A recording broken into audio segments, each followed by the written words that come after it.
இறைவனோடு உண்மையாக நடந்து கொள்ளல் என்கின்ற ஒரு தலைப்பில் ஒரு சில முக்கியமான செய்திகளை இந்த இடத்திலே நான் ஞாபகப்படுத்தலாம் என்று நினைக்கின்றேன். அன்புள்ள சகோதரர்களே, அஸ்ஸிதுகு அல்லாஹ் அப்படி என்று சொல்லக்கூடிய இந்த பண்பு நல்ல இறைவனை நெருங்கி வாழக்கூடிய மனப்பக்குவமுள்ள ஜாஹிதுகளுடைய பண்பாக குர்ஆன் எங்களுக்கு சொல்வதை நாங்கள் பார்க்கிறோம். நாம் பொதுவாக உண்மை உரைத்தல் என்கின்ற ஒரு தலைப்பெடுத்தால், உண்மையோடு நடந்து கொள்ளல் என்கின்ற ஒரு தலைப்பெடுத்தால் பொதுவாக எதை யோசிப்போம் என்று சொன்னால், எமக்கும் மற்றவர்களுக்கும் இடையில் நாங்கள் உண்மையாக நடந்து கொள்ளல் என்பதை பற்றி தான் நம்ம நிறைய யோசிப்போம். உண்மை பேசுதல், உண்மையாக இருத்தல், உண்மை சொல்லல், உண்மையாக நடத்தல் என்ற எந்த தலைப்பெடுத்தாலும் நம்ம எப்படி யோசிப்போம் என்று சொன்னால், கொடுக்கல் வாங்கல்களில் உண்மையாக நடந்து கொள்ள வேண்டும், வாக்குறுதிகளில் உண்மையாக நடந்து கொள்ள வேண்டும், பொய் பேசக்கூடாது, உண்மை உரைத்தல், இப்படித்தான் நம்ம என்ன செய்வோம், அதை புரிந்து கொள்வோம். ஆனால் அஸ்ஸிதுகு அல்லாஹ் என்று சொல்லக்கூடிய இந்த வார்த்தை, இறைவனோடு உண்மையாக இருத்தல் என்று சொல்லப்படக்கூடிய இந்த வார்த்தை நாம் எமக்கும் இறைவனுக்கும் இடையில் எப்படி நடந்து கொள்ளல் என்கின்ற ஒரு பண்பை குறிக்கக்கூடிய ஒரு மிக முக்கியமான விஷயம். பொதுவாக எமது இயல்பு எப்படி இருக்கும் என்று சொன்னால், மக்களுக்கு மத்தியில் எமது செயல்களை நியாயப்படுத்துவதில் தான் கூடுதலான கவனம் என்ன செய்யும் இருக்கும். நாம் எந்த செயல் செய்தாலும் அது தவறாக இருந்தாலும் நான் தவறை செய்வதற்கான காரணம் என்ன, அது சரியாக இருந்தால் அந்த சரிக்கான காரணம் என்ன என்று மக்களுக்கு மத்தியில் அதை விளங்கப்படுத்துவதுதான் எங்களுடைய அடிப்படை நோக்கமாக இருக்குமே தவிர, எந்த அளவில் இறைவனோடு நான் இந்த விஷயத்தில் உண்மையாக இருக்கிறேன், இறைவனிடத்தில் எந்த அளவில் நான் உண்மையாக நடந்து கொண்டேன் என்கின்ற சிந்தனையில் என்ன செய்யாது பெரும்பாலும் நாம் இருக்க மாட்டோம்.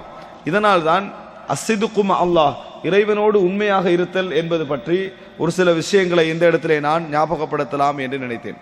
அன்புள்ள சகோதரர்களே, குர்ஆனில் நீங்கள் பார்க்கலாம், அல்லாஹு தஆலா சொல்லுகிறான், வகூனு மஅஸ் ஸாதிகீன், நீங்கள் உண்மையாளர்களோடு இருந்து கொள்ளுங்கள் அப்படின்னு அல்லாஹு தஆலா குர்ஆனிலே சொல்லுகிறான். நீங்கள் உண்மையாளர்களோடு இருந்து கொள்ளுங்கள். இந்த உண்மையாளர்களோடு இருந்து கொள்ளுங்கள் என்று அல்லாஹு தஆலா சொல்லக்கூடிய இந்த பகுதியில் இரண்டு முக்கியமான விஷயங்கள் இருக்கின்றன. ஒன்று, எனக்கும் ஏனைய மனிதர்களுக்கும் உள்ள தொடர்பில் உண்மையாக இருத்தல். இன்னொன்று, எனக்கும் அல்லாஹுவுக்கும் இடையில் நான் என்ன செய்தல், உண்மையாக நடந்து கொள்ளல் அப்படி என்ற பகுதி. இப்போ எனக்கும் ஏனைய மனிதர்களுக்கும் இடையில் நான் உண்மையாக இருத்தல் என்கின்ற பகுதி தான் நாங்கள் கூடுதலாக என்ன செய்வோம், கவனம் செலுத்துவோம். ஆனால் எனக்கும் இறைவனுக்கும் இடையிலான உறவில் நான் உண்மையாக இருத்தல் என்கின்ற ஒரு பகுதி என்ன செய்கிறது இருக்கிறது. இது நீங்கள் பொதுவாக மக்களிலே அதிகமாக நீங்கள் பார்க்கலாம். எப்படி அவர்கள் பேசப்படுகிறார்களோ அப்படி அவர்கள் அல்லாஹுக்கும் அவர்களுக்கும் இடையில் இல்லை. அவர்கள் செய்கின்ற தவறுகள் எந்த அளவுக்கு நியாயப்படுத்தப்படுகிறதோ அது உண்மையான காரணமாக அவருக்கும் இறைவனுக்கும் மத்தியில் இல்லை. உதாரணமாக, ஒருவர் வட்டியில் விழுந்து விடுகிறார், மக்கள் பேசுகிறார்கள், அவர் வட்டியில் விழக்கூடிய ஒரு சகோதரர் அல்ல, மிக சிறந்த ஒரு சகோதரர், நிர்பந்தத்தின் காரணமாக என்ன செஞ்சிட்டாரு, வட்டியில் விழுந்து விட்டார் என்று மக்கள் பேசுகிறார்கள். ஆனால் அந்த மனிதருக்கு தெரியும், எனக்கு எந்த நிர்பந்தமும் இல்லை, எனக்கு எந்த நிர்பந்தமும் இல்லை, நான் நிர்பந்தம் என்று எனது நம்பிக்கையை வைத்து மக்களுக்கு மத்தியில் ஒரு காரணம் சொல்லி இருக்கிறேன், மக்கள் அதை ஏற்றுக்கொண்டு விட்டார்கள். ஆனால் உண்மையில் எனக்கு எந்த நிர்பந்தமும் இல்லை என்று அவருக்கு தெரியும் என்று வையுங்கள். இவருக்கும் அல்லாஹுக்கும் இடையில் அவர் உண்மையாளராக இல்லை என்பது அர்த்தம். ஏன், இப்போ அவர் அல்லாஹ்ட்ட எப்படி சொல்ல இயலாது, யா அல்லாஹ் நான் நிர்பந்தத்தில் விழுந்து விட்டேன், அதனால இந்த மாதிரி ஒரு சிக்கலை நான் என்ன செஞ்சிட்டேன், விழுந்து விட்டேன், அவரால் சொல்ல முடியாது. சொல்ல முடியாததுக்கு காரணம் அவரை உள்ளம் என்ன சொல்லுது, நான் நிர்பந்தத்தில் இல்லை, நான் நிர்பந்தத்தில் இல்லை என்பதை அவரது உள்ளம் என்ன செய்கிறது, சொல்கிறது. அதே போன்று ஒருவர் மக்களால் நல்ல புகழப்படுகிறார், இவர் இரவில் நல்ல முறையில் தொழுவாரு, எப்பயும் வித்திரவர் விட மாட்டாரு அப்படி என்று. இதற்கான காரணம் என்னன்னு சொன்னால், மக்கள் கூடுகிற நேரத்தில் அவர் என்ன நினைக்கிறார்னா, மக்கள் நம்மளை தப்பாக நினைத்து விடக்கூடாது என்பதற்காக வித்திரு தொழுகிறாரு. மக்கள் கூடாமல் தனியாக இருக்கிற நேரத்தில் அவர் வித்திரு தொழுவது கிடையாதுன்னு வையுங்கள். மக்கள் இப்போ இவரை பாராட்டுறாங்க, அவர் வித்திரு தொழுவார், நான் அவரோட இருந்திருக்கிறேன், அவரோடு பழகி இருக்கிறேன், அவர் வித்திரு தொழக்கூடியவர் என்று மக்கள் பாராட்டினாங்கன்னு வைங்க. உண்மையில் இவர் நல்ல ஒரு இஹ்லாஸ் உள்ள மனிதராக இருந்தால் அந்த பாராட்டை இவரது உள்ள ஏற்றுக்கொள்ளாது. ஏன் ஏற்றுக்கொள்ளாதுன்னா, நான் உண்மையில் எப்பொழுதும் வித்திரு தொழுபவன் அல்ல, இரவுல தொழுபவன் அல்ல. இப்போ இவருக்கு அல்லாஹ்விடத்தில் முறையிட முடியாது, யா அல்லாஹ் நான் எப்பொழுதுமே இரவிலே தொழக்கூடியவன், இரவுல தொழுவிட்டு தான் நான் தூங்கக்கூடியவன் முறைப்பட முடியாது. காரணம், பாராட்டப்படுகின்ற அந்த வார்த்தைகளுக்கு ஏற்ப இவர் உண்மையாளராக இறைவனுக்கு மத்தியில் இல்லை, இவர் உண்மையாளராக இல்லை. இதுக்கு சொல்வது அஸ்ஸிதுகு அல்லாஹ், இறைவனோடு உண்மையாக இருத்தல் என்று அர்த்தம். இது எதை குறிக்காது? பாவங்களை இது குறிக்கவில்லை. உதாரணமாக ஒரு மனிதர் வந்து பாவம் செய்கிறார், சினிமா பார்க்கக்கூடியவராக இருக்கிறார், மக்கள் அவரை பாவி என்று பேசுகிறார்கள். தொழாதவராக இருக்கிறார், மக்களை அவர் பாவி என்று மக்கள் அவர்களை பார்த்து பாவி என்று பேசுகிறார்கள். இதுல வந்து என்ன, எது அவர் செய்கிறாரோ அதை பற்றி மக்கள் அப்படியே பேசுறாங்கன்னா அந்த இடத்துல வந்து இந்த சப்ஜெக்ட் வராது. எதுல வரும் என்றால், உலகத்தில் ஒரு நல்ல புகழ் கிடைக்கிறது, ஆனால் அந்த புகழுக்குரியவராக இவர் இல்லை. உலகத்தில் ஒரு விமர்சனம் இவருக்கு வருகிறது, ஒரு தவறுக்கு ஒரு நியாயமான காரணங்கள் உண்டாகின்றன. இன்ன காரணமாகத்தான் அவர் இந்த தவறை செய்திருப்பார், இன்ன காரணமாகத்தான் அந்த பிழையை விட்டிருப்பார் மக்கள் பேசுகிறார்கள். ஆனால் உண்மையாளராக இவர் என்ன அதுல இல்லை, இவர் உண்மையாளராக அதுல இல்லை என்று வையுங்கள். இதெல்லாம் இறைவனுக்கும் அவனுக்கும் இடையில உள்ள உறவில் ஒரு உண்மை நிலையற்ற தன்மை என்ன செய்கிறது, குறிப்பதை நம்ம பார்க்கிறோம். இது ஒரு விஷயம். இன்னொன்று என்னன்னு சொன்னால், நாங்கள் என்ன செய்வோம்னா ஒவ்வொரு கட்டங்களில் ஒவ்வொரு வாக்குகள் அளிப்போம் மக்களுக்கு, அல்லது இறைவனோடு நம்ம உள்ளத்தில் ஒரு ஒப்பந்தம் பண்ணிக்கொள்வோம். யாரெல்லாம் இந்த பிஸ்னஸ் எப்படியாவது சக்ஸஸ் ஆயிடுச்சுன்னு சொன்னால் ஒரு 10ல் ஒரு பகுதியை நான் தர்மம் செஞ்சிருவேன் அப்படின்னு யார்கிட்ட சொல்ல மாட்டார், உள்ளத்தில் முடிவு எடுத்துருவார். ஏனென்றால் இது நஷ்டப்படுற மாதிரியான பிஸ்னஸாக அவருக்கு விளங்கி இருக்கு. ஆனால் கண்ணா பின்னாடி லாபம் வர ஆரம்பிச்சிடும், எதிர்பார்க்காதவன லாபம் வர ஆரம்பிச்சிடும். இப்போ 10ல் 1 என்று சொல்றது லாபம் எந்த அளவுக்கு கூடுதோ அந்த அளவுக்கு கூடும். 10ல் 1 என்னது, 100 ரூபா கிடைச்சாரா 10 ரூபாவோட முடிஞ்சிடும். 1000 என்றா 100 ரூபாவா போகும், 1 லட்சம் என்றா 10,000 ஆகிரும், 1 கோடி என்றா 10 லட்சம் ஆகிரும். 1 கோடி லாபம் கிடைச்சிட்டு வைங்களேன், மனசு என்ன சொல்லும், 10 பொதுவாக லாபம் ஜக்காத் தான் நம்மளுக்கு கடமை, நம்மளுக்கு இதெல்லாம் என்னது நம்மளுக்கு கடமை இல்லைன்னு அப்ப என்ன செய்யும், மனசு சொல்லும். அப்ப அவர் என்ன செய்வாரு, எவ்வளவு நினைத்தாரோ அப்படி நினைக்காமல் எவ்வளவு எதிர்பார்த்தாரோ அதுல 10 ரூபா கொடுத்துருவாரு. எவ்வளவு எதிர்பார்த்திருப்பாரு, ஒரு 10,000 எதிர்பார்த்திருப்பாரு, 1000 கொடுத்துருவாரு. இவர் என்னதான் மக்களுக்கு மத்தியில மாஷா அல்லாஹ் ஒரு பிசினஸ்ல லாபம் கிடைச்சதுனால இவர் தர்மம் செஞ்சிட்டாரு அப்படி என்ற பெயர் மக்களுக்கு மத்தியில் ஏற்பட்டாலும் கூட இவர் உண்மையாளராக இல்லை. இறைவனுக்கு அவருக்கு மத்தியில் என்ன உண்மையாளராக இல்லை. இந்த பகுதி, அதாவது இது நடந்தால் இது நான் செய்வேன், இப்படி நடந்தா இப்படி கொடுப்பேன் என்கின்ற எண்ணங்களை மனதுக்குள்ள வளர்த்து கொள்கின்ற நேரத்தில் அதை மக்களுக்கு வாக்காக அளித்தாலோ அல்லது உண்மையாக மனதால நினைத்தாலோ அதை நிறைவேற்றாகிற நேரத்தில் அவர் உண்மையாளராக இல்லை என்பது அர்த்தம்.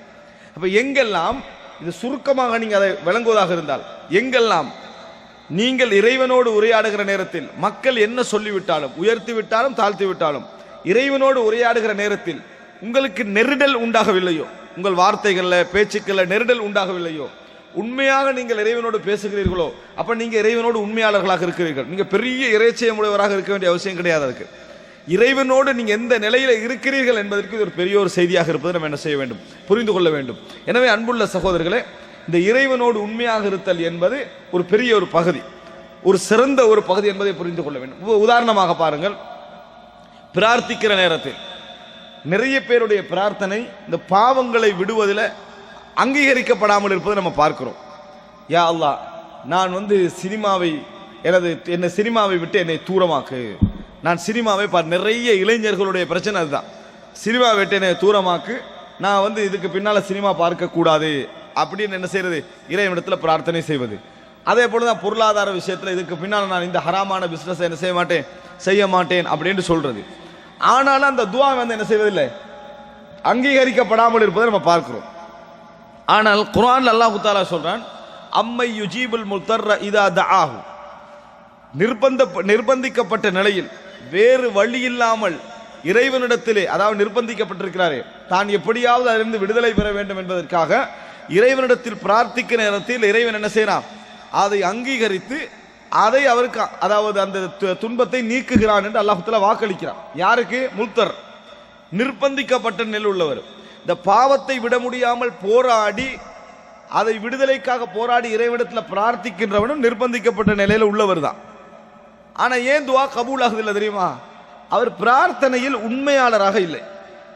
பிரார்த்தனையில் உண்மையாளராக இல்லை. பிரார்த்தனையில் உண்மையாளரான என்ன, துஆ கேட்கிற நேரத்திலேயே மனசுக்குள்ள என்ன ஏற்படுகிறது, சிலர் அதாவது ஒரு துஆ கேட்கிறாரு, நான் இதுக்கு பின்னால் சினிமா பார்க்க மாட்டேன். அப்ப அவருக்கு சைத்தான் ஞாபகப்படுத்துவான், நேத்து தான் புதுசா ஒன்று ரிலீஸ் ஆகிக்குது அப்படின்னு. சைத்தான் ஞாபகப்படுத்துவான், நேத்து தான் புதுசா ஒன்று ரிலீஸ் ஆகி. இவன் என்ன மனசுக்குள்ள துஆ கேட்கிற நேரத்திலேயே அவன் எப்படி கேட்கிறான் தெரியுமா, கடைசி அதுதான், யா அல்லாஹ் இந்த கடைசியான இத கடைசியா வெளிவந்ததோடு நான் இதுக்கு பின்னால் என்ன செய்ய மாட்டேன், பார்க்க மாட்டேன் அப்படி என்று துவா கேட்கிறாங்கன்னு வைங்களேன். இப்படி துவா கேட்டால் இறைவனுக்கு அவனுக்கும் இடையில் உள்ள பிரார்த்தனையிலே அவன் உண்மையாளர் ஆகிக்கிறான் இல்லை. அப்ப அவனோட துவால அட்லீஸ்ட் எண்ணத்தில் அவனுடைய இஹ்லாஸ் 100க்கு 100 இருக்கணும். எப்படி இருக்கணும்? கடைசி அல்ல, இப்பொழுது எனக்கு இருக்கக்கூடியதாக இருந்தாலும் கூட நான் என்ன செய்யக்கூடாது, பார்க்க கூடாது என்கின்ற எண்ணம் இருக்கணும். ஆனா உள்ளத்துல என்ன ஏற்படுது, கடைசியாக வெளிவந்ததை தவிர மற்ற இதுக்கு பிறகு இதான் கடைசி, இன்றைக்கு மட்டும்தான் என்னது கடைசி, அல்லாட்டையே சொல்ற அளவுக்கு நான் நினைச்சு பாருங்க. துவா நேரத்தில் விலகிறத தான் அல்லாட்ட சொல்லணும், அதை விட்டுட்டு பார்க்கறதை சேர்த்து அல்லாட்ட சொல்றான். கடைசியா இதுக்கு மட்டும் அதுக்கு பின்னால இல்லை அப்படி என்கின்ற எண்ணம். ஆனால் நபித்தோழர்களுக்கு சாராயம் சம்பந்தமாக ஹராமாக்கி விட்டான் என்ற செய்தி வந்தோடனே என்ன செஞ்சாங்க, வாயில இருந்ததை துப்பினாங்க. வாயில இருந்ததை துப்பினார்கள். அதை மட்டும் ஒரு மடர் தானே, அதை உனிக்கொள்ள இதுக்கு பிறகு ஜம்மத்தில் நம்ம குடிக்க கிடைக்காதுன்னு நினைக்கல, விளங்கிட்டா. ஆனா வாயில இருந்ததை துப்பினாங்க. பக்கத்தில் உள்ள அதாவது பீப்பாய்கள் எல்லாம் ஒட்டச்சு என்ன செஞ்சாங்க, வீதிகள் அப்படி ஓட விட்டார்கள். சொல்லப்பட்ட உடனேயே விட வேண்டும் என்றதுல உள்ள இஹ்லாஸ் அது.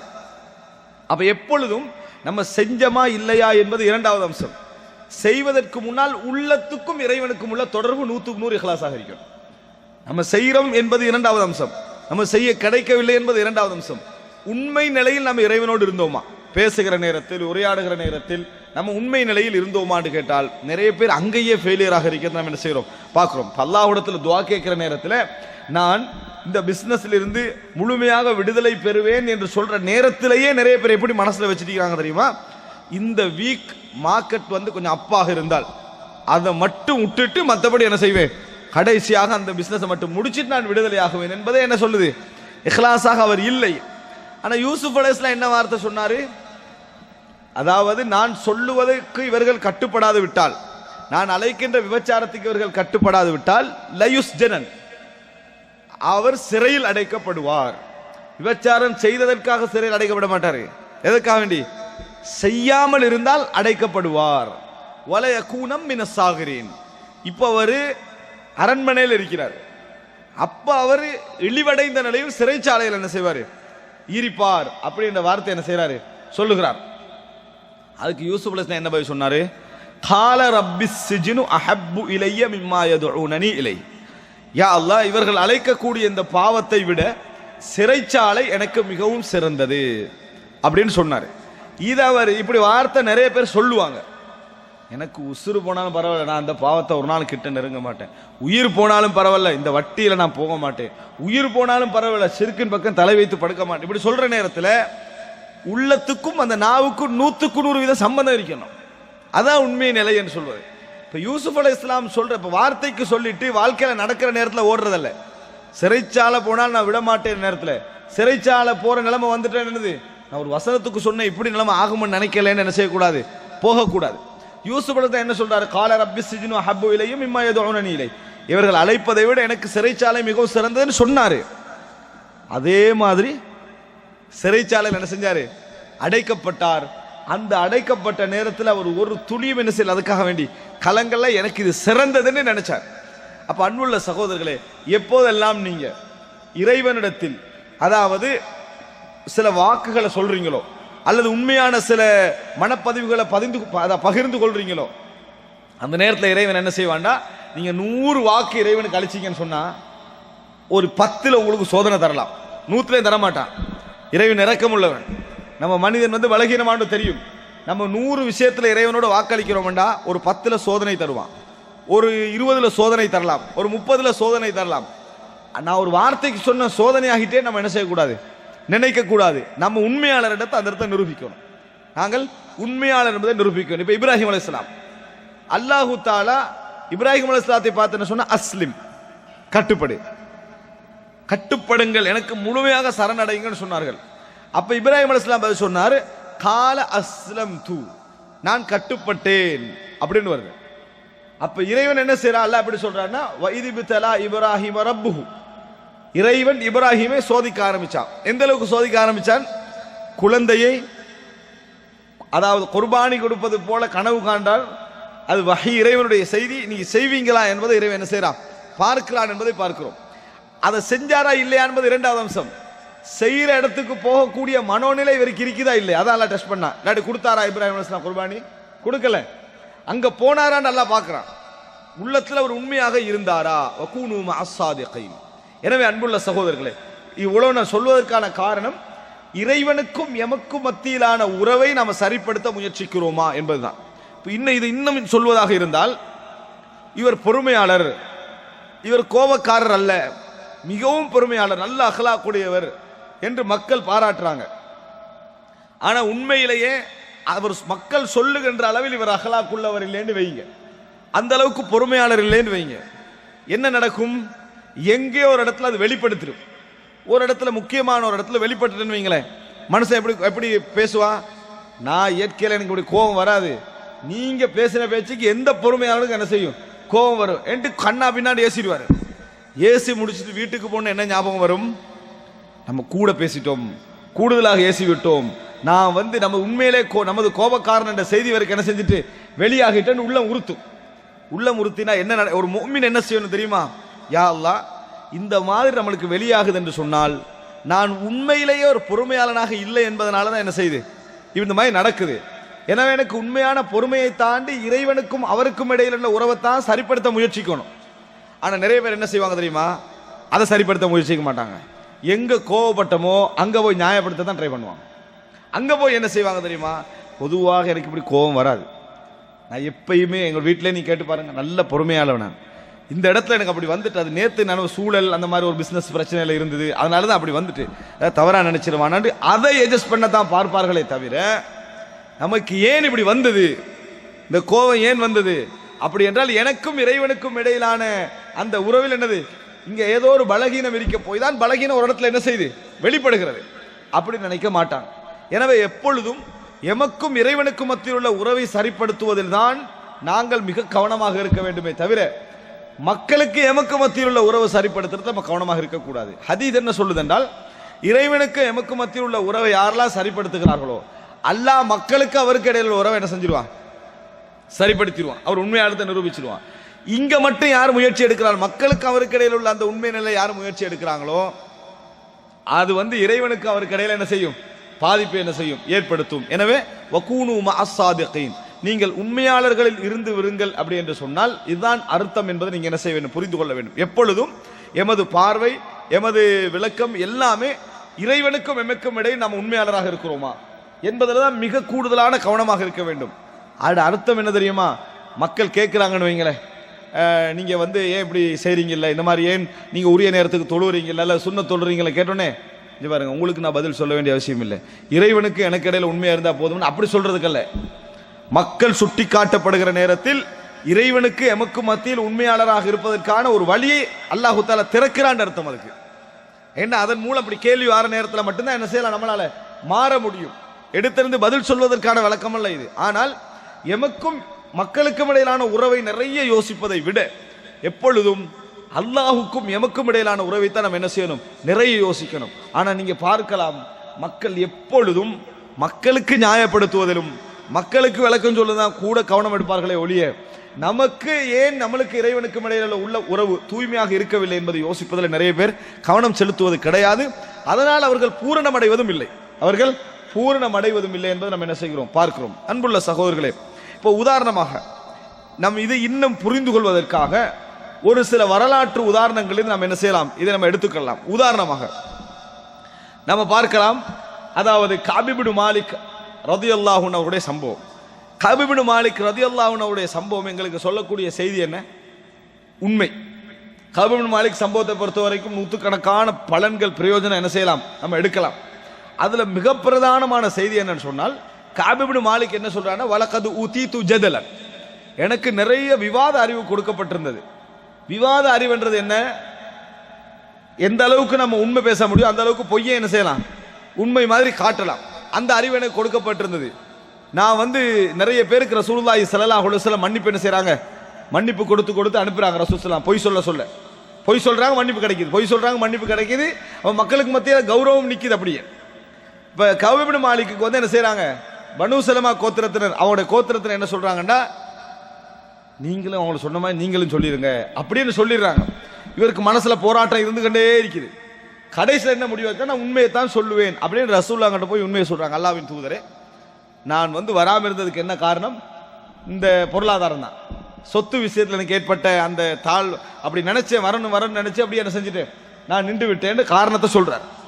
இப்ப இந்த இடத்துல கஅப் இப்னு மாலிக் சிம்பிளாக நான் ஜிஹாதுக்கு வரணும்னு நினைச்சேன், ஆனா எனக்கு சுகையினமாகிட்டு, அதனால் எனக்கு வர முடியவில்லைன்னு ஒரு வார்த்தை சொல்லி இருந்தால் எந்த பிரச்சனையும் இல்லை. எல்லாருக்கும் ரசூலுல்லாஹ் மன்னிச்ச மாதிரி இவருக்கு என்ன செய்வாங்க, மன்னிப்பாங்க. இன்னும் சொல்ல போனால் கஅப் இப்னு மாலிக்கு நல்ல பேர் தான் இருக்கும், கெட்ட பேர் வராது. ஏன்னா கஅப் இப்னு மாலிக் ஏற்கனவே சிறந்த ஒரு நபித்தோழர், பொருளாதாரத்தை வாரி வாரி இறைக்கக்கூடியவர், மக்கள்கிட்ட உண்மையானவராக இருக்கலாம். ஆனா அவர் என்ன நினைச்சாருன்னா, விசாரிக்கிறது ரசூல் ஸல்லல்லாஹு அலைஹி வஸல்லம், ஆட்சி தலைவர். அப்ப நான் உண்மையாக பதில் சொல்லணும் அந்த இடத்துல என்பதற்காக இவர் பொய்ய சொல்லிட்டு போனாரண்டா அல்லாஹ்ட்ட சொல்லலாமா இதை? ஏன்னா அல்லாஹ்வுக்கும் அவருக்கிடையில் அவர் உண்மையாளராக இல்லை. அப்ப அந்த இடத்துல ஒரு உண்மையாளராக இருக்க வேண்டும் என்பதற்காக உண்மையை சொல்லிடுறார். ரசூலுல்லாஹி ஸல்லல்லாஹு அலைஹி வஸல்லம் அவர்கள் பொய்யர்களுக்கெல்லாம் மன்னிப்பு வழங்கினாங்க. உண்மையாளருக்கு என்ன செஞ்சாங்க? ரசூல் ஸல்லல்லாஹு அலைஹி வஸல்லம் அவர்கள் அல்லாஹ்வுடைய பதில் உங்களுக்கு வரும் வரைக்கும் வெயிட் பண்ணுங்கன்ட்டாங்க. கடைசியில் 50 நாள் சோதிக்கப்பட்டார். நம்ம பார்க்கிறோம், 50 நாள் சோதிக்கப்பட்ட பின்னால நல்லவர்கள் ஒதுங்குகிறாங்க, கெட்டவர் நெருங்குறாங்க. எதன் காரணமாக நெருங்கினாங்க? உண்மை சொன்னதுனால. உண்மை சொன்னதுனால கெட்டவர்கள் நெருங்கினார்கள், நல்லவர்கள் தூரமானார்கள். பொய் சொன்னவர்களோட உண்மையாளர்கள் தான் இருக்கிறாங்க. பாருங்க, தலைகீழான சோதனை. 50 நாளைக்கு பிறகு ரசூலுல்லாஹி ஸல்லல்லாஹு அலைஹி வஸல்லம் அவருக்கு வசனம் இறங்கி அவர் உண்மையாளர் என்பது நிரூபிக்கப்பட்ட பின்னால அல்லாஹு தஆலா எப்படி வசனம் இறக்கினான்னு சொன்னால், அவர்களை மன்னித்து விட்டேன்லாம் சொல்லிட்டு வகூனு மஅஸ் ஸாதிகீன், நீங்கள் உண்மையாளர்களில் இருந்து கொள்ளுங்கள், நீங்கள் உண்மையாளர்களில் இருந்து கொள்ளுங்கள் என்று அல்லாஹு தஆலா என்ன செஞ்சான்? அவருக்கு வசனம் இறக்கினான் என்பதை நம்ம என்ன செய்கிறோம், பார்க்கிறோம். பல செய்திகளில் பல விஷயங்களை சொல்லி உண்மையாளர்கள் இருந்து கொள்ளுங்கள் வசனம் இறக்கும்.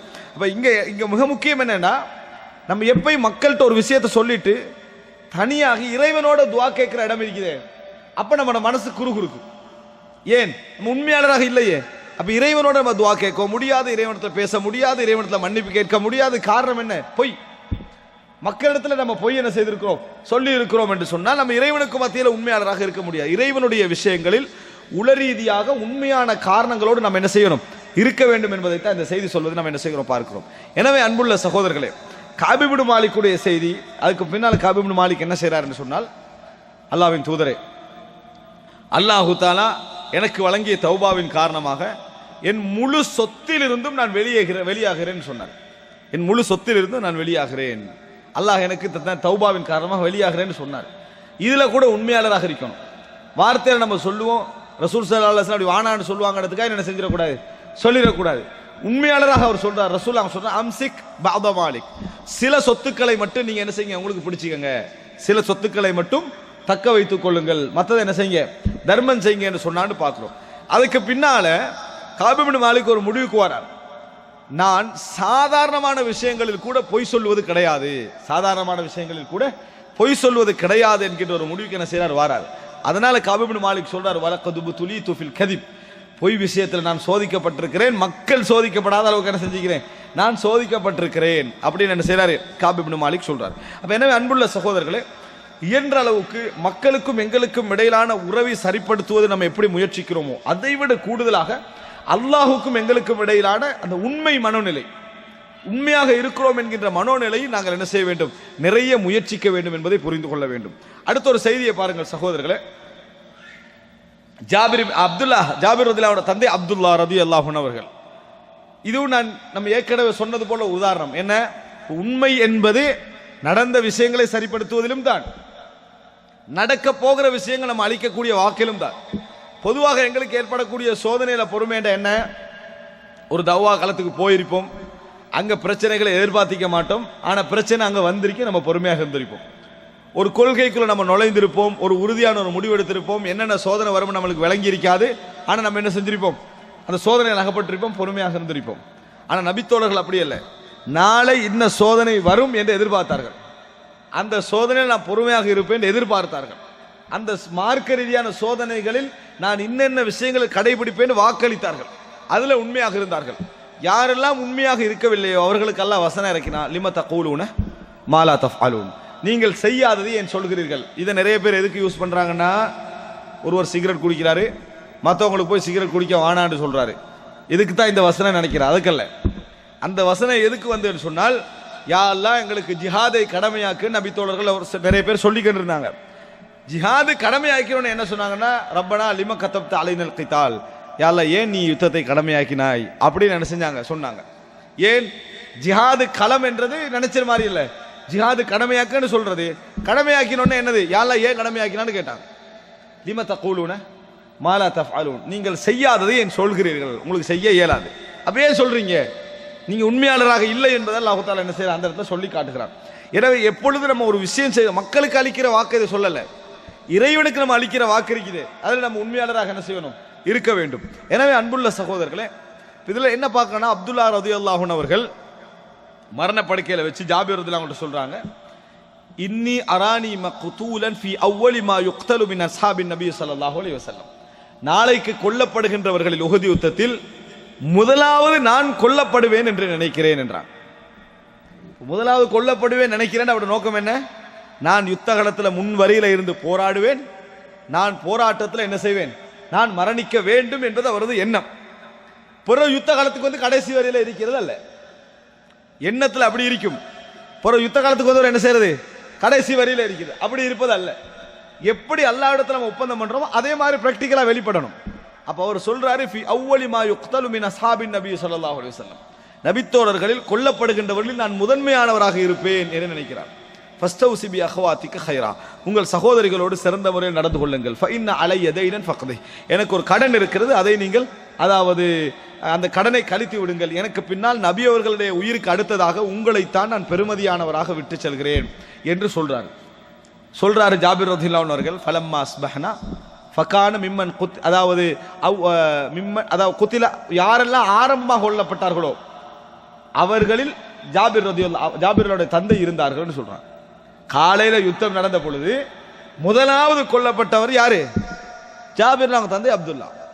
எப்படி பேசுறாங்களோ அல்லாஹ்விடத்தில் அதே மாதிரி பிராக்டிகலா என்ன செய்யறாங்க. இப்ப இது மக்களுக்கு இடையிலான ஒப்பந்தம் அல்லையே, நான் முதலாவது கொல்லப்படணும் என்றது அவர் பின்வாங்கவோ இல்லை, மக்கள்கிட்ட யார்ட்டையும் வாக்களிக்கிற விஷயம் அல்லது, அல்லாஹ்வோடு அளிக்கிற வாக்கு. அதே மாதிரி முதலாவது கொல்லப்பட்டவர்கள் அவர் என்ன செஞ்சாரு, இருந்தார் என்ற செய்தி நம்ம பார்க்கிறோம். எதை நினைக்கிறாங்களோ அதே மாதிரி போய் என்ன செய்யறாங்க, களத்துல சந்திக்கிறார்கள் என்பதை நம்ம என்ன செய்கிறோம் பார்க்கிறோம். இது சாதாரணமான விஷயம் அல்ல.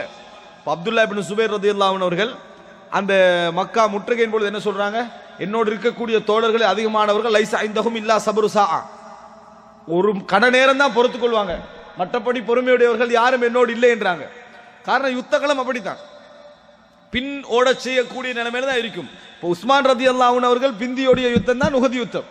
ஆனா ஜாபிர் ரலியல்லாஹுடைய தந்தை என்ன, முதலாவது கொல்லப்பட்டவர்கள் இருந்தார்கள் என்ற செய்தி என்ன செய்கிறது, சொல்வதை நம்ம பார்க்கிறோம். எனவே அன்புள்ள சகோதரர்களே, இது உண்மையான இறைவனுக்கு எங்களுக்கு இடையே நாங்கள் வந்து உண்மையாக இருத்தல் என்ற பகுதியை குறிக்கக்கூடிய ஒரு விஷயம். அதுபோல இந்த மாதிரி ரசூல் ஸல்லல்லாஹு அலைஹி வஸல்லம் ஒன்றை பேசி அதே மாதிரி களத்தில் சந்திச்சவங்க ஒரு ஆள் தான் அம்ர் இப்னு ஜமூஹ் ரலியல்லாஹு அன்ஹு. அம்ர் இப்னு ஜமூஹ் ஒரு பத்ர் யுத்தத்தில் கலந்து கொள்ள முயற்சித்தாரு, தடுக்கப்பட்டாரு. உஹது யுத்தத்தில் கலந்து கொள்ள என்ன, எப்போ உஹது யுத்தத்தில் கலந்து கொள்வேன் அப்படி என்று சொல்றாரு.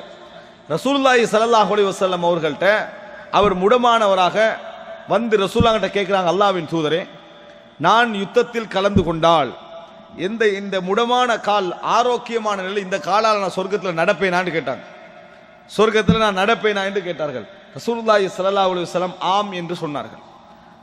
அன்புள்ள சகோதரர்களே, யுத்தத்தில் கொல்லப்பட்டவர்களை தேடுகின்ற நேரத்தில் முதலாவது கொல்லப்பட்ட லிஸ்ட்ல இவர் வந்தார். யாரு, அம்ர் இப்னு ஜமூஹ் ரலியல்லாஹு அன்ஹு அவர்கள் வந்தார்கள்.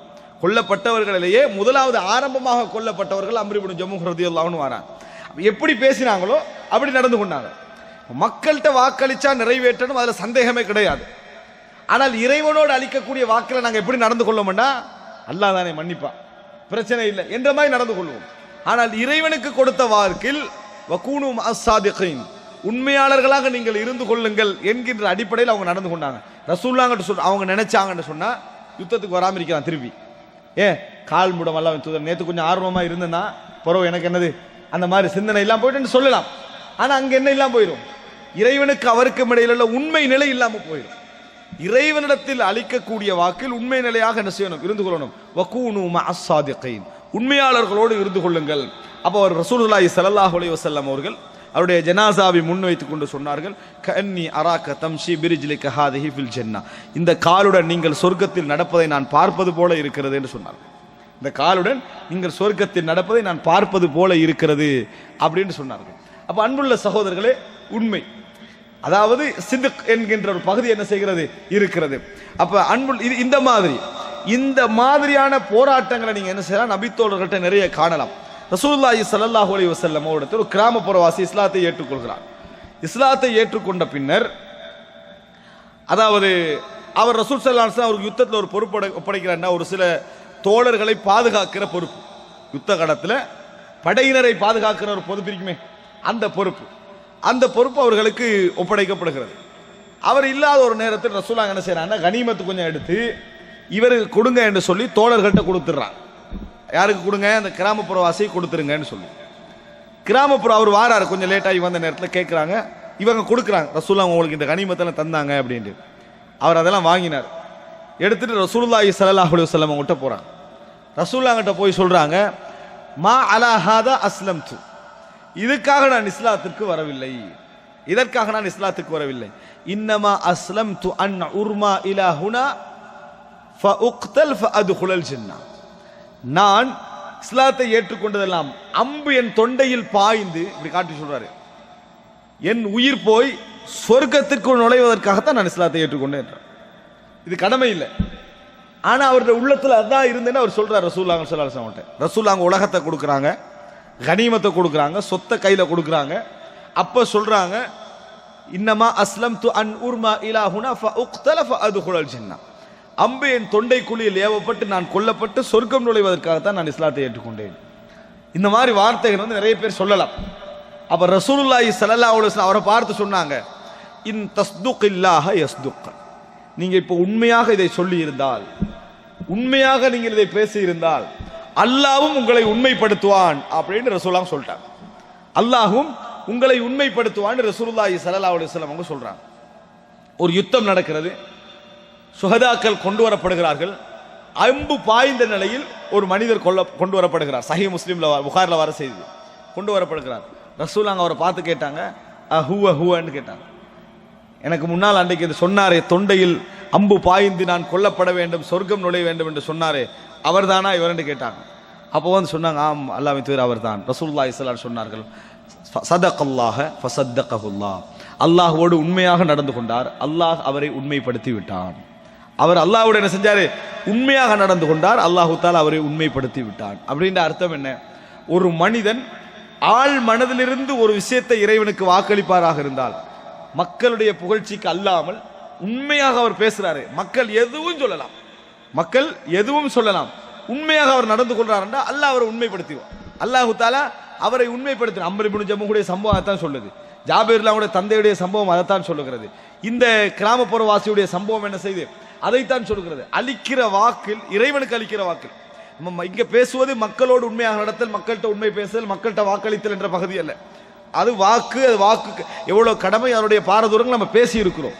நம்ம எதுல வந்து புறக்கணிப்பாக இருக்கிறோம் என்றால், இறைவனுக்கு எமக்கு மத்தியில் உள்ள உறவு, அங்க உண்மையாளராக நாங்கள் பெரும்பாலும் இல்லை. இறைவனுக்கு நம்ம அளிக்கிற வாக்கில் இப்படி நடப்போம், அப்படி நடப்போம், அப்படி செய்வோம், இப்படி செய்வோம் என்பதெல்லாம் மிகவும் பொடுபோக்கான நிலையில் நம்ம இருக்கிறோம். அங்க நம்ம உண்மையாக நடந்து கொண்டால் அல்லாஹு தஆலா என்ன செய்வான், உண்மைப்படுத்தும். ரசூலுல்லாஹ் எப்படி சொல்றாங்க, அந்த இடத்துல சொல்றா, இன் தஸ்துகில்லாஹ யஸ்துக், நீங்க அல்லாஹ்விடத்தில் உண்மையாக நடந்து கொண்டால் அல்லாஹ் உங்களை உண்மைப்படுத்துவான். இங்க சொல்றாங்க, சதகல்லாஹ ஃபஸத்தகஹுல்லாஹ், அல்லாஹ்வோடு உண்மையாக நடந்து கொண்டால் அல்லாஹ் உண்மைப்படுத்தி விட்டான். முஆத் இப்னு ஜபல் ரலியல்லாஹு அன்ஹு சிறந்த நபி தோழர், எங்களுக்கு தெரியும். ரசூலுல்லாஹ் கிட்ட தொழுதுட்டு அவருடைய கிராமப்புறத்து இடத்துக்கு போய் என்ன செய்வார், அந்த மக்களுக்கு தொழுவிப்பார். அப்படி தொழுவிக்கிற கட்டத்தில் ஒருவர் என்ன செய்ய, ஒரு விவசாயி வந்து அவருக்கு பின்னால தொழுதவர் திடீர்னு இடையில விட்டுட்டு போய் தனியே தொழுகிறார். ஜமாத் தொழுகை விட்டு பிரிஞ்சு தனியே தொழுகிறார். ஜமாத் தொழுகை விட்டு பிரிஞ்சு தனியே தொழுது முஆத் இப்னு ஜபல்கிட்ட சொல்லப்படுகிறது. முஆத் இப்னு ஜபல் சொல்றாரு, முனாஃபிக் அப்படின்றாரு, நயவஞ்சகர். ஒரு ஜமாத்தை விட்டு பிந்தி விடுறதுன்றது அன்றைக்கு நயவஞ்சகர்கள் செய்யற வேலை, இது ஒரு நயவஞ்சகர் அப்படின்றாங்க. ரசூலுல்லாஹி ஸல்லல்லாஹு அலைஹி வஸல்லம் அவர்களுக்கு செய்தி வருகிறது, முஆத அழைக்கிறாங்க, அந்த விவசாயி அழைக்கிறான். அழைச்சு கேட்க ரசூல் ஸல்லல்லாஹு அலைஹி வஸல்லம் அவங்க விசாரிக்கிறாங்க. அப்ப அந்த விவசாயிட்ட கேட்கிறாங்க, ஏன் எப்படி தொழுதீங்க? அப்ப அவர் என்ன சொல்றாருன்னு சொன்னால், முஆத் தொழுவிச்சாருன்னா உங்கள்கிட்ட தொழுகிறாரு, தொழுதுட்டு வந்து பக்கரா ஆல இம்ரான் இங்கே ஓதுறாரு. நான் ஒரு விவசாயி, எனக்கு அவ்வளோ நேரமெல்லாம் என்ன செய்யலாது, நிற்க முடியாது. அதனால் நான் ஒதுங்கி என்ன செஞ்சுட்டேன், நான் தொழுது விட்டேன் அப்படின்றாங்க. அப்போ ரசூலுல்லாஹ் கேட்குறான் முஆத், ஃபத்தானு நன் தயா முஆத், முஆத் என்ன குழப்பம் விளைவிக்க போறீங்களா? சூரத்துல் துஹா, அல் காரியா, இது போன்றவைகளை என்ன செய்யுங்க, ஓதுங்கன்றாங்க ரசூல் ஸல்லல்லாஹு அலைஹி வஸல்லம். இது போன்றவைகளை ஓதுங்கள். இன்ன வராஅக தஈஃப் வல் முசாஃபிர் வன் நிசா, உங்களுக்கு பின்னால பெண்கள், பலகீனமானவர்கள், சிறுவர்கள் எல்லாரும் இருக்கிறாங்க, இந்த மாதிரி ஓத வேண்டாம் என்று ரசூலுல்லாஹி ஸல்லல்லாஹு அலைஹி வஸல்லம் சொல்றாங்க. சொல்லிட்டு அவரை பார்த்து கேட்குறான், விவசாயியை பார்த்து, நீங்க தொழுகையில என்ன சொல்றீங்க அப்படின்னு கேட்டான்.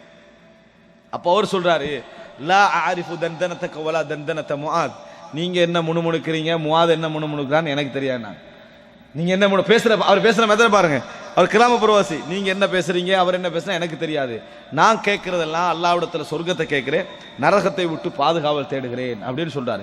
ரசூல் ஸல்லல்லாஹு அலைஹி வஸல்லம் சொன்னா ஹவுலஹா நுதன்தின், அதை சூழத்தான் நாங்களும் முணுமுணுக்கிறோம். ரசூலுல்லாஹ் சொன்னாங்க, அதை சூழத்தான் நாங்களும் என்ன செய்யறோம், முணுமுணுக்கிறோம் என்று ரசூலுல்லாஹி ஸல்லல்லாஹு அலைஹி வஸல்லம் சொன்னாங்க. ஆனா இந்த இடத்துல அவர் எவ்வளவு தெளிவா பேசுறாரு பாருங்க. இருப்பது ரசூலுல்லாஹ், அடுத்தது முஆத் இப்னு ஜபல். ஆனா அவரோட உள்ளத்துல ஒரு உண்மையாளர், ஜமாத்தை விட்டு அவர் ஒதுங்கினார், அதுல அவர் உண்மையாளர், பொய்யாகலாம் செய்யறவர், முனாஃபிக் என்று சொல்லிக்கிறாரு. அப்ப சொல்றாரு அவரு, இவர் என்னை முனாஃபிக் என்று சொல்லி இருக்கிறார். ஒரு யுத்தகலம் வந்தால் நான் முனாஃபிக்கா உண்மையாளனா என்பதை நீங்கள் கண்டுகொள்வீர்கள் போயிட்டார். இது எல்லாருக்கும் சொல்லலாம் இந்த வார்த்தை. நான் இங்க சொல்ல வர ஒவ்வொரு வார்த்தையை சொல்லி காட்டுறேன் தெரியுமா? வார்த்தையில நாங்க எல்லாரும் நபிமார்களை விட மிஞ்சின வார்த்தையெல்லாம் பேசுறோம். வார்த்தையில பாத்தீங்கன்னு சொன்னா சுபஹானல்லாஹ், அல்லாஹ் ஒத்தனுக்கு தெரியும் என்ற உள்ளம் இப்படின்ட்டு போயிடுவாங்க, விளங்கிட்டா? ஆனா சம்பந்தமே இல்லை, அல்லாஹ் ஒத்தனுக்கு என்ற உள்ளம் தெரியும். என் வாழ்க்கையில நான் அறிந்து ஒரு பொய் சொன்னது கிடையாது, நிச்சயமாக இப்படி ஒன்று வந்தா அப்படி செய்வேன். இந்த வார்த்தைகள் எங்களை எந்த குறைச்சலும் கிடையாது. நம்ம அளிக்கக்கூடிய வாக்குகள் அதெல்லாம் இறைவனை பத்தி சொல்றது, மக்களுக்கு அளிக்கிற வாக்கு சொல்லல. இறைவன் விஷயத்துல நம்ம அளிக்கக்கூடிய பேச்சுக்கள் சாதாரணமானதல்ல, பெரும் பெரும் வார்த்தைகள் சொல்றோம். நபிமார்கள் கூட தயங்கின வார்த்தையெல்லாம் நம்ம என்ன செய்வோம், நிறைய சொல்லுவோம். ஆனா களம் என்று வந்து விட்டா, களம் என்று வந்துட்டா, ஃபீல்டு என்று வந்துட்டா, பேசின ஒத்தனை இருக்க மாட்டான், பேசாம ஒத்தர் ஒதுங்கி பாரு, அவர் தான் அங்க இருந்துட்டு பாரு. பேசின யாரும் என்ன செய்ய மாட்டாங்க, இருக்க மாட்டாங்க. சாதாரணமான ஒன்று கூட நிகழ்வுல கூட அப்படித்தான் இருக்கும். வாக்க சொல்ல, மக்களுக்கு அளிக்கிற வாக்க விடுங்க. அல்லாஹ்வுடைய விஷயம் என்றா நான் என்னோட பொருளாதாரம், வீடு எதையும் பார்க்க மாட்டேன். அல்லாஹ்வுடைய ஒரு சிலர் ஜெயில மார்க்க விஷயங்களுக்காக போய் சிறைச்சாலையில் அகப்பட்டுட்டாங்க. அகப்பட்டவரை பார்த்து வாக்களிக்கிறாங்க. இது கண் முன்னால் நடந்த சம்பவம். எப்படி வாக்களிக்கிறாங்கன்னா, உணர்ச்சி வசப்பட்டு கண்ணால கண்ணீர் வடிஞ்சு வாக்கு, அல்லாஹ்வுடைய பாதையில் இந்த ஊட்ட கூட நான் வித்துரு வேண்டாம், என் வீட்டை கூட நான் வித்து என்ன செய்வேன், தருவேன். உண்மையில அந்த நிமிஷத்துல அந்த சகோதரர்களுக்கு பெரிய ஒரு உறுதியை என்ன செஞ்சுக்கும், கொடுத்துருக்கு. நீங்க எதுக்கும் யோசிக்க வேண்டாம். அப்படி இது உண்மையிலே ஒரு வீட்டு வித்து தருவேன் என்றது வாக்கல், அவருக்கு கொடுக்க வாக்கல்ல, ஏன்னா கடமை இல்லை. இது இப்போ ஒரு கொடுக்கல் வாங்கலோட சம்பந்தப்பட்ட, அவருக்கு கொடுக்குற வாக்கல்ல. யாருக்கு கொடுக்குற வாக்கு இது? அல்லாஹ்வுக்கு கொடுக்குற வாக்கு. ஏன் நீ ஃபீ சபீல்ல இருக்கிறான்றதுக்காக நீ சொல்லக்கூடிய வாக்கு. சொல்லிட்டு வந்துட்டாங்க. விடுதலைக்காக 10,000 கலெக்ட் பண்ண போன்ற ஆளை காணோம். விடுதலைக்காக 10,000 ரூபாய் கலெக்ட் பண்றதுல பட்ட பாடுறீங்க. ஊட்ட விற்கிறத விடுங்க, ஒரு 10,000க்கு போன டைம்ல பிசினஸ்ல சரியான லொஸ்டா இருக்குது. பிசினஸ்ல நினைச்சு பார்க்க நம்ம எதிர்பார்க்கவே இல்லை. வீட்டை விற்கிறதே எதிர்பார்க்கல தானே, கொடுக்க வேண்டியதானே. ஆனால் இது இந்த சப்ஜெக்ட் இருக்கிறதே, அதனாலதான் நிறைய பேர் என்ன செய்யறாங்கன்னா, சமூக ரீதியான கலெக்ஷன் பண்ற டைம்ல வாக்கு அழிச்ச அடுத்த நிமிஷம் விட்டு போயிடுறாங்க. ஏன், அடுத்த நாள் ஏதாவது பிசினஸ் நஷ்டம் அது என்னது ஏதாவது வந்துடும் உடனே போயிடுறாங்க. அன்புள்ள சகோதரன், வாக்கு பெருசு. அது செய்வோம், இது செய்வோம், அதனால வந்தா இது செய்வோம், இதுதான் வாக்கு. நம்ம பார்க்கிறோம் இந்த மாதிரி வார்த்தைகள். பத்ர் யுத்தம் அறிவிப்பாங்க, பார்க்கிறோமா இல்லையா? நமக்கு நடக்கும் போது பத்ர் தான், 2 நாள்ல பத்ர் காணாம போயிடும். ஏன், பெரும் வார்த்தைகள். ஆனா நபித்தோழர்கள் அப்படி அல்ல. அல்லாஹ்வின் தூதரே, நீங்க அன்னக தஅனீனா, எங்களை தான் நீங்க கேட்கறீங்க போல இருக்கிறது சொல்லிட்டு சொன்னாங்க, அல்லாஹ்வின் தூதரே, சிர் அலா பரக்கத்தில்லா, அல்லாஹ்வுடைய பரக்கத்தை கொண்டு நீங்க போங்க.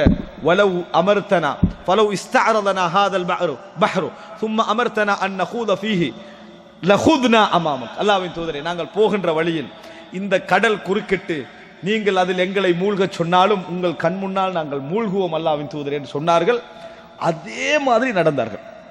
அதே மாதிரி என்ன செய்தார்கள், களத்திலே இருந்தார்கள். ஓடல, அசையல, எதுவும் செய்யல, அந்த மாதிரி இருந்தார்கள். கஅன்னஹும் புன்யானும் மர்சூஸ். அல்லாஹ் தஆலா குர்ஆன்ல சொல்றான், அவர்கள் ஈயத்தால் வார்த்தெடுக்கப்பட்ட கட்டிடங்கள் போல இருப்பார்கள். அசைவு அங்க என்ன செய்யாது, வராதுன்னு அல்லாஹ் தஆலா சொல்றான். இந்த மாதிரி நபர்களை காண்பது அரிது. அதனால தான் ரசூலுல்லாஹ் சொன்னாங்க, அதாவது இன்னமன்னாசு கல் இப்லில் மிஆ லா தஜிது ஃபீஹிம் ராஹிலா, மக்களை பொறுத்த வரைக்கும் 100 ஒட்டகங்களை போல ஒன்று கூட பிரயாணத்துக்கு சூட்டாயிக்காதுன்னாங்க ரசூலுல்லாஹ். ஒன்று கூட பிரயாணத்துக்கு, ஒட்டகம் நிறைய இருந்ததுக்கால எல்லாத்துலயும் பிரயாணம் போகலாது, பிரயாணத்துக்கு சூட்டான ஒட்டகமாக ஒத்தரை நீங்க என்ன செய்ய மாட்டீங்க, காண மாட்டீங்க நாங்க ரசூல் ஸல்லல்லாஹு அலைஹி வஸல்லம். எனவே அன்புள்ள சகோதரர்களே, இந்த மாதிரி அம்சம் இருக்கிறது. இறைவனுக்கும் எமக்கும் மத்தியில் உள்ள அந்த வாக்கு இருக்குது, இது வார்த்தைகளால் நம்ம நிறைய என்ன செய்வோம், சொல்லுவோம். ஆனால் பிராக்டிக்கலாக களத்தில் காணா போவோம். என்ன சொன்னாரு, நான் ஜிஹாது களத்தில் ஒரு ஜிஹாது வந்தால் கண்டுகொள்வீர்கள் அப்படின்ட்டு போயிட்டாரு. ஒரு யுத்தம் நடக்குது, நிறைய சுஹதாக்கள் கொண்டு வரப்பட்டார்கள். அந்த மனிதரும் கொல்லப்பட்டு கொண்டு வரப்படுறாரு. எந்த ஜமாத்து தொழுகை விட்டு அவர் பிந்தினாரோ அல்லது இந்த இடையில முறிச்சிட்டு போனாரோ அவரும் கொண்டு வரப்படுறாரு. ரசூலுல்லாஹி ஸல்லல்லாஹு அலைஹி வஸல்லம் முஆத கூப்பிட்டாங்க. மா ஃபஅல சாஹிபுக்குன்னு கேட்டாங்க. உங்களோட தோழருக்கு என்ன நடந்ததுன்னு கேட்டாங்க. அஸ்தக்ஃபிருல்லாஹ்ன்றாரு. என்னது, அல்லாஹ்விடத்தில் நான் பாவ மன்னிப்பு தேடுகிறேன். அதாவது தன் கவலை என்ன செஞ்சார், அந்த இடத்துல வெளிப்படுத்தினார். அதாவது அந்த இடத்துல பார்த்தீங்கன்னு சொன்னா முஆத் தான் சிறந்தவர். முஆத் நினைச்சா தன்னை சிறப்பை நினைச்சு என்ன செய்யலாம், ஏதாவது ஒன்று செஞ்சிடலாம். அப்படிப்பட்ட தலைவர் அங்கே இருக்கல. ஆனால் அந்த மாதிரி தலைவர்கள் தான் செஞ்சிடலாம். ஆனால் ரசூலுல்லாஹி ஸல்லல்லாஹு அலைஹி வஸல்லம் கூப்பிட்டு விசாரிச்சாங்க. இப்போ யார் உண்மையாளர் இந்த இடத்துல, இந்த வார்த்தையில அவர் உண்மையாளர். அந்த கிராமப்புறவாசி வந்து உண்மையாளராக நடந்து கொண்ட இடத்தை பார்க்கிறோம். ரசூலுல்லாஹி ஸல்லல்லாஹு அலைஹி வஸல்லம் அவர் வந்து ஒருத்தர் பைய செய்கிறார், இஸ்லாத்தை ஏற்றுக்கிட்டார். ஏற்றுட்டு போன காய்ச்சல் போன ஒரு நாள் என்னது காய்ச்சல் ஓவராயிருக்கு, மதீனா காய்ச்சல் சரி வராது. அப்போ ரசூலுல்லாஹ்ட்ட அவர் அல்லாஹ்வின் தூதரே பையத்தை வாபஸ் பெற்றுக் கொள்கிறேன்டா. இது சஹீஹ் முஸ்லிம்ல வர செய்தி. எப்படி, பையத்தை நான் வாபஸ் பெற, பையத்தை திருப்பி தாங்கன்னா. அப்ப என்ன இது, இஸ்லாத்தை ஏத்துக்கிறது, இஸ்லாத்தை ஏத்துக்கொண்டு எல்லாம் பொறுமையாக்கணும்னு நினைக்கிறது. காய்ச்சல் பவர்ஃபுல்லாக வந்த உடனே அகில் நீ பையத்தினாங்க, இந்த பையத்தை வாபஸ் தாங்கன்றாங்க. ரசூலுல்லாஹ் மறுக்கிறாங்க, கொடுக்கல. ஆனாலும் திருப்பி கேட்டவர் ரசூல் ஸல்லல்லாஹு அலைஹி வஸல்லம் செஞ்சாங்க, அவர் ரசூலுல்லாஹ் கடைசி வரைக்குமே கொடுக்கல. அதாவது கடைசி நிமிஷம் வரைக்கும் ரசூலுல்லாஹ் வந்து திருப்பி கொடுக்கல. ஏன்னா அது அவர் இஸ்லாத்தை ஏற்றுக்கொண்ட விஷயம். அவர் மதீனா விட்டுட்டு நான் என்னது இஸ்லாத்தை விட்டு வெளியே போற மாதிரி என்ன செஞ்சாரு, போயிட்டாரு. அப்ப ரசூலுல்லாஹி ஸல்லல்லாஹு அலைஹி வஸல்லம் சொன்னார்கள், மதீனா என்பது பொற்கொள்ளனின் அந்த கருவி போல, இங்க உள்ள கரைகளை அதை என்ன செய்யும், எப்பொழுதும் அகற்றிக்கொண்டே இருக்கும், தூசுகளை அகற்றிக்கொண்டே இருக்கும். நல்லவர்களையும் இஹ்லாஸ் உள்ளவர்களையும் தவிர வேற யாரையும் இந்த இடத்துல என்ன செய்யாது, வைக்காது. வருவாங்க ஆனா நிலைக்க மாட்டாங்க. இந்த மதீனாவில் எந்த ஒரு கரைகளும் நிலைக்காது என்று ரசூலுல்லாஹி ஸல்லல்லாஹு அலைஹி வஸல்லம் செய்தார்கள், சொன்னார்கள் என்ற செய்தியை நம்ம பார்க்கிறோம். அப்ப இது வந்து இஸ்லாத்தை ஏற்றுக்கொள்ளக்கூடிய ஒரு காய்ச்சல் வந்து காணாம போறதை பார்க்கிறோம் இல்லையா அன்புள்ள. இது வந்து இறைவனோடு நம்ம உண்மையாக இல்லை என்பது அர்த்தம். பொதுவாக நீங்க நிறைய விஷயங்களை பார்க்கலாம், காய்ச்சல் வந்து 3 நாள்ல போயிடும்.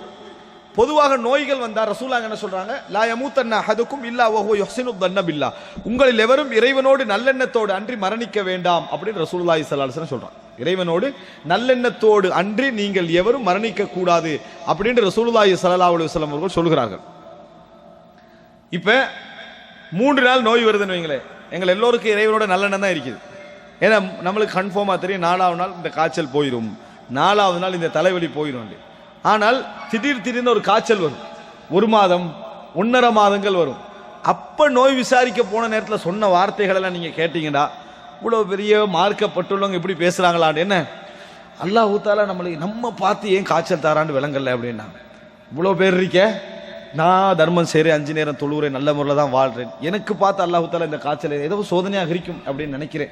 இது என்ன வார்த்தை, இது இறைவனோடு நல்லெண்ணத்தில் அவர் என்ன இல்லை என்கின்ற ஒரு வார்த்தை. எப்பொழுது என்ன புரிஞ்சுக்கணும் என்று சொன்னால், அல்லாஹ் தஆலா நீங்க எந்த அளவுக்கு இறைவனோட நெருங்குறீங்களோ அந்த அளவு சோதிப்பான், எந்த அளவு நெருங்குறீங்களோ அந்த அளவுக்கு இறைவன் சோதிப்பான் என்பதை புரிந்து கொள்ள வேண்டும். அன்புள்ள சகோதரர்களே, நம்ம பிராக்டிக்கல் வாழ்க்கையில் எந்த அளவுக்கு உண்மையாக நடக்கிறோமோ இறைவனுடைய வாக்குகளில் தனிமையில ஒதுங்க எப்படி இருக்கணும்னா, நம்ம தனிமையில ஒதுங்கி ஒரு தஹஜ்ஜுத் நேரத்தில் இறைவனுக்கு முன்னால் இருந்து தொழுகிற நேரத்தில் நீங்கள் இறைவனோடு பேசுகிற நேரத்தில் உங்கள் உள்ளத்தில் எந்த நெருடலும் இருக்கக்கூடாது. பாவம் நீங்கள் செய்கின்றவர்களாக இருந்தாலும் கூட பாவத்துக்கு மன்னிப்பு கேட்கின்ற இடமாக அது இருக்குமே தவிர, மக்கள்கிட்ட உண்டு தனிமையில உண்டு என்கின்ற அமைப்புல இறைவனோட யாரெல்லாம் மக்கள் என்ன இப்படி நினைக்கிறாங்க, நான் மக்கள்கிட்ட இப்படியெல்லாம் பேசுகிறேன், நான் அப்படியெல்லாம் இல்லை என்ற மாதிரி இருந்தோம்னா அது உண்மை நிலை எங்களோட உள்ளத்தில் இல்லை என்பதை நாம் என்ன செய்ய வேண்டும், புரிந்து கொள்ள வேண்டும். அன்புள்ள சகோதரர்களை, இறுதியாக ஒரு அண்மையில் நடந்த ஒரு மகாமிசி அவர்கள் இந்த செய்தியை சொல்கிறார்கள். ஒரு நல்ல ஒரு செய்தி என்பதனால் அதை பதிய வைக்கிறேன். அதாவது ஒரு அமெரிக்காவில் அண்மையில் நடந்த ஒரு சம்பவம் என்னன்னு சொன்னால், ஒரு பள்ளிவாயல் ஒரு பள்ளி வாயில். ஹாலிதர் ரூமி என்று சொல்லக்கூடிய ஒரு மார்க்க அறிஞர் வந்து இந்த செய்தியை அவர்கிட்ட எத்தி வைக்கிறாரு. அந்த செய்தியை அவர் சொல்றார். அதாவது ஒரு பள்ளி வாயில், அந்த பள்ளி வாயில் வந்து ஒரு இடம் ஒரு யூதன்ட்டு வாங்கிக்கிறாங்க. ஒரு யூதன்ட்டு வாங்கிக்கிறாங்க. அவர் எப்படி சொல்றாருன்னா, இந்த பள்ளியுடைய வரலாறு, இந்த பள்ளி இவ்வளவு கட்டப்பட்டதுக்கான வரலாறு என்ன, அந்த பின்னணி என்ன என்பதற்காக சொல்றாரு. ஒரு யூதனுடைய இடம், அந்த இடத்தை வந்து ரெண்ட்டுக்கு வாங்குறாங்க, வாங்கி தொழுகிறாங்க. பள்ளியில சஃப்பு கூட கூட அவன் வந்து ரெண்ட் என்ன செய்யறான், அதிகரித்து கொண்டே போறான். தாங்க முடியாத அளவுக்கு ரெண்ட் ஆகிட்டு. அப்ப அந்த இமாம் பள்ளி மக்களுக்கு ஒரு குத்துபா செய்யறாரு. குத்துபா செஞ்சு இந்த மாதிரி கலெக்ஷன் போதாம இருக்குது, நம்ம நிறைய எடுக்க வேண்டியிருக்குது, அதனால அப்படி என்று சொல்லி பேசுறாங்க. அப்படி பேசுற நேரத்தில் ஜும்மாவுக்கு போறவு நீங்க நினைச்சு பாருங்க, ஒரு அமெரிக்காவுடைய ஒரு பெரிய பள்ளி வாயில், மக்கள் எல்லாம் தொழுகிற இடத்துல பொதுவாக சாதாரணமான மக்களுக்கு முன்வர நினைவு வராது. அவங்க சாதாரணமான இடங்கள் தான் என்ன செய்வாங்க, முன் வருவார்கள். அந்த நேரத்தில் என்ன செய்யறாருன்னா, அந்த பள்ளி வாயில கீழே சாதாரணமாக எகிப்திய உணவுகளை வித்துக் கொண்டிருக்கக்கூடிய ஒரு எகிப்திய இளைஞர் எலும்பி இமாம்கிட்ட வந்து சொல்றாரு, நீங்க இந்த டொனேஷனை கலெக்ட் பண்றதுக்குரிய அந்த ஆரம்ப வேலைகளுக்குமே அதுக்காக இந்த பணத்தை வச்சுக்கோங்க. ஏன்னா இப்ப டொனேஷன் தான் தேவை. டொனேஷனே போதாமிக்கிட்ட டொனேஷனுக்கான வேலைகள் செய்யறது பெரிய கஷ்டம். இது அதுக்கு வச்சுக்கங்க. சின்ன படத்தை நான் இது ஒரு வருஷமா சேர்த்து வந்தது என்ற ஒரு வேலைக்காக நான் ஒரு வருஷமாக சேர்த்து வந்தது வச்சுக்கங்கன்றான். இதுல பல விஷயங்கள் அவதானிக்கணும். ஒரு பெரிய கிரௌட்ல இந்த மாதிரி சாதாரணமான ஒரு வியாபாரம் செய்து கொண்டிருக்கக்கூடிய ஒருவருக்கு ஒரு உதாரணமா ஒரு $1,00,00,000 அல்லது ஒரு $50,000 தேவைப்படுற இடத்துல கொண்டு போய் $10 யாருக்கும் தர்மம் செய்யறதுக்கு என்ன செய்யாது, நேரடியாக அப்படியே கொண்டு வராலும் தெரியாம போட்டு போயிடுவாங்க. பப்ளிக்கா கொண்டு வந்து கொடுப்பதற்கான மனசு வராது. அப்படி வந்தா நம்ம என்ன பேசிடுவோம்னு சொன்னா, கொஞ்சம் ஒரு பொதுவாக எப்படி நடக்கணும்னு தெரியாத ஒரு ஆள், ஜென்ரலா எப்படி என்றவருக்கு கொஞ்சம் தெரியாத ஒரு ஆள் அப்படின்னு நம்ம நினைப்போம், அல்லது முகஸ்துதி என்றெல்லாம் நினைப்போம். அவர் அதெல்லாம் பார்க்க, மக்கள் எனக்கு என்ன அளவு கொடுக்கிறார்கள் என்பது மிக முக்கியம் அல்ல. இறைவனுக்கும் எனக்கு மத்தியில் நான் எப்படி இருக்கிறேன், எனது உண்மை மனநிலை, இதான் எங்களுக்கு மிக முக்கியம். எலும்பினாரு கொடுத்தார். அப்ப அங்க மக்கள் பேசுறாங்க, டொனேஷனே நமக்கு இல்லாத நேரத்தில் டொனேஷனுக்கான ஏற்பாடு செய்யறது எப்படி அப்படின்னு கேட்டாங்க. அதை நினைச்சுதான் நான் இந்த பணத்தை நான் தந்தேன், அதுக்கு என்ன செய்யுதே வச்சுக்கங்கன்னு சொல்லிட்டு அவர் போயிட்டார். அதை 1000 மனிதர்கள் 1000 என்ன செஞ்சுக்கலாம் நினைத்திருக்கலாம். அவர் அந்த மாதிரி ஒரு இளைஞர் எல்லாருக்கும் தெரியும், பள்ளி கீழே உள்ளவர் தானே. இவர் இந்த தர்மம் செய்ய முன் வந்த ஒரு காரணமாக மக்கள் லட்சம் லட்சமா கொடுக்க ஆரம்பிச்சிட்டாங்க. இவருடைய அந்த முன்மாதிரி லட்சம் லட்சமாக கொடுத்து ரெண்டுக்கு தான் எவ்வளவு கலெக்ஷன் பண்ண நினைச்சாங்க, பள்ளியை வாங்கிட்டாங்க. பள்ளி என்ன செய்தார்கள், முழுமையாக வாங்கிட்டாங்க. அந்த வருடம் அல்லாஹு தாலா ஹஜ்ஜு செய்வதற்கான ஒரு சந்தர்ப்பத்தை அந்த இளைஞருக்கு கொடுக்கிறான். ஹஜ்ஜு சந்தர்ப்பம் கிடைக்குது. ஹஜ்ஜுக்கு வந்தவர் அரஃபாவில் துவா கேட்கிற நேரத்தில் நின்ற நிலையில் மரணித்தார். அரஃபாவுடைய இடத்துல துவா கேட்டுக் கொண்டிருக்கிற நேரத்தில் நின்ற நிலையில் என்ன செஞ்சுக்கிறாரு, அவரது உயிர் என்ன செய்கிறது, பிரிகிறது. அன்புள்ள சகோதரர்களே, இந்த இடத்துல நம்ம படிப்பினை பெற வேண்டிய விஷயம் என்ன தெரியுமா, ஒரு மனிதன் தண்ட உள்ளத்துல வந்து எந்த அளவுக்கு உண்மையாக இறைவனோடு இருந்து கொள்றானோ, மக்கள் எதுவும் நம்மளுக்கு கணிப்பீடு செய்யலாம், ஆனா எந்த அளவுக்கு இறைவனுக்கு அவருக்கு இடையில உண்மையாளராக நடந்து கொள்கிறாரோ அல்லாஹு தாலா அவனை செயல்பாட்டில் என்ன செஞ்சிடறான், உண்மையான ஒரு இடத்துக்கு கொண்டு வந்து வைத்து விடுகிறான் என்பதை நம்ம என்ன செய்கிறோம் பார்க்கிறோம். எத்தனையோ இளைஞர்கள் நம்ம பார்க்கிறோம், இவங்க தவ்வா காலத்துக்கு சம்பந்தப்பட்டிருக்க மாட்டாங்க, பெரிய இஹ்லாஸ் உள்ளவங்க நம்ம கருதிருக்க மாட்டோம், ஆனா சுஜூதுல அவருடைய உயிர் போன நம்ம என்ன செய்யறோம் பார்க்கிறோம். சுஜூதுல உயிர் போகுது, மார்க்க பணிகள்ல உயிர் போகிறது. காரணம் உள்ளம். காரணம் என்ன, உள்ளம்.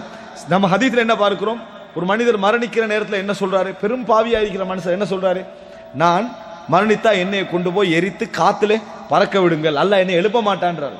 நாளை மறுமையில் அல்லாஹ் அவரை எழுப்புவான், என்ன கேட்பான், ஏன் இப்படி செஞ்சேன்னு கேட்பான். அவர் ஒன்றுதான் சொல்லுவாரு, யா அல்லாஹ் உன்னை பயந்துட்டேன், நீ எழுப்பி என்னை விசாரிச்சா எப்படி இருக்குமோ நான் பயந்து விட்டேன், அதனால இப்படி செஞ்சிட்டேன். அல்லாஹ் தஆலா சொல்லுவான், பிஹஷியதிக உதுகிலுக்கல் ஜன்னah, நீ அஞ்சியதன் காரணமாக உன்னை சொர்க்கத்தில் நுழைக்கிறேன். இவ்வளவு பெரும் பாவம் அது. இன்னும் சொல்ல போனால் குஃபர், அவருடைய அறியாமை இல்லாது விட்டால், அதுல அறியாமையில செஞ்சதுனால மன்னிக்கப்படுது, இல்லைன்னா அது குஃபர்.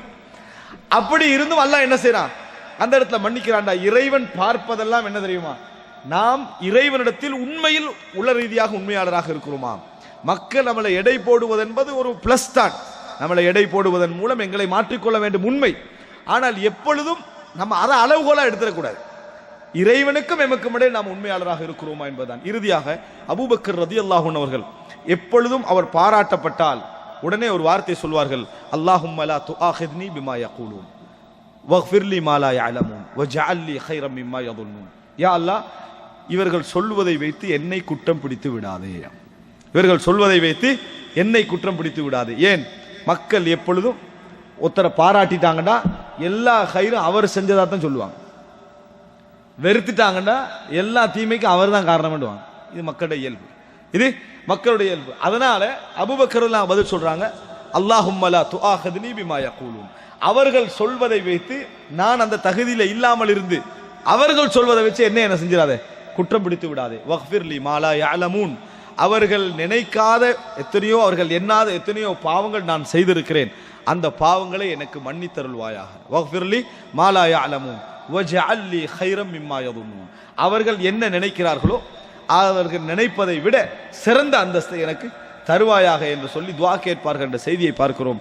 ஆக அன்புள்ள சகோதரர்களே, எப்பொழுதும் நமக்கும் மக்களுக்கும் மத்தியில் உள்ள வாழ்க்கையை நாம் சீர்படுத்துவதற்கு முயற்சிப்பது நல்லது, சிறந்தது, அதில் சந்தேகம் கிடையாது. ஆனால் அதில் எடுக்கின்ற கவனத்தை விட நாம் இறைவன் விஷயத்தில் இறைவனுக்கு முன்னால் தனிமைப்பட்டு நாம் நின்றோம் என்றால், ஒரு தஹஜ்ஜத்தில் நின்றோம் என்றால், கையேந்தினோம் என்றால், இறைவன் எங்களை, நான் நயவஞ்சகன் என்கின்ற உணர்வோடு இறைவனை நான் அணுகுகின்ற நிலையில இருக்கிறேனா, அல்லது யா அல்லாஹ் என் ஆள் மனது விஷயத்தில் எனது உறுதியாக இருக்கிறது, உனக்காக மரணத்தை நான் எதிர்பார்த்திருக்கிறேன், உனக்காக நான் சிறந்த வாழ்க்கைக்கு தயாராக இருக்கிறேன், உனக்காக எதனையும் நாம் தியாகம் செய்ய தயாராக இருக்கிறேன் என்ற மனோநிலையில் இருக்கிறதா என்பதை அடிக்கடி நாம் பரிசோதித்துக் கொள்ள வேண்டும்.